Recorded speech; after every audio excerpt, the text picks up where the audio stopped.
কিবা কিবি এইবিলাক মাংসবিলাক আমাৰ হাঁহৰ বিনয় কলিতাই বনাইছে হাঁহৰ মাংস। ইয়াতে কি কি দিয়া হৈছে? সব দিয়া আদা নহৰু পিঁয়াজ আৰু জলকীয়া আৰু ধনিয়া পাত বাছ জিৰা গুড়া আৰু কোমোৰা আৰু বিলাহী আৰু কোমোৰা আচল বস্তুটো আছে বোকা কোমোৰা। বগা কোমোৰা চাল কোমোৰা আৰু আমাৰ মৃদুল ভাইয়ে বাগন ফুটা কৰি আছে। বাগন ভৰ্তা খাম আচ্ছা বহুত ভাল লাগে বাগন ভৰ্তা খাই। আলু আলু পুৰা দিয়া নাই আলু দিয়া নাই এতিয়াও দিয়া হৈছে আগতে। দিয়া আছে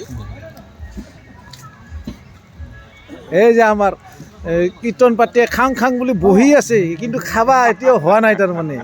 আমি মানে টেষ্ট কৰিলো মানে হাঁহৰ মাংস অলপ টেষ্ট কৰিলো ইমান টেষ্টি হৈছে না কোমোৰাটা অলপ মানে গলা নাই কোমোৰাটা গলিলে আমাৰ হৈ যাব খানা আৰম্ভ হৈ যাব। কমলদাই আমাৰ গণেশ বহা দি বহি আছে। কি কৰবি ঠান্ডা লাগছে মোৰ আমাৰ বাতিত আৰু হিলা নাই না। হিলা নাই মেইন কথা হ'ল আমাক অলপমান পালে ভাল আছিল আমাৰ হাগ্ৰামা ছাৰে কোৱা নিচিনা অলপ যদি নহ'লে তেনেহ'লে এতিয়া কিবা পিকনিক খোৱা হ'ল নেকি? চবে তোৰ গাজা নাখায় না।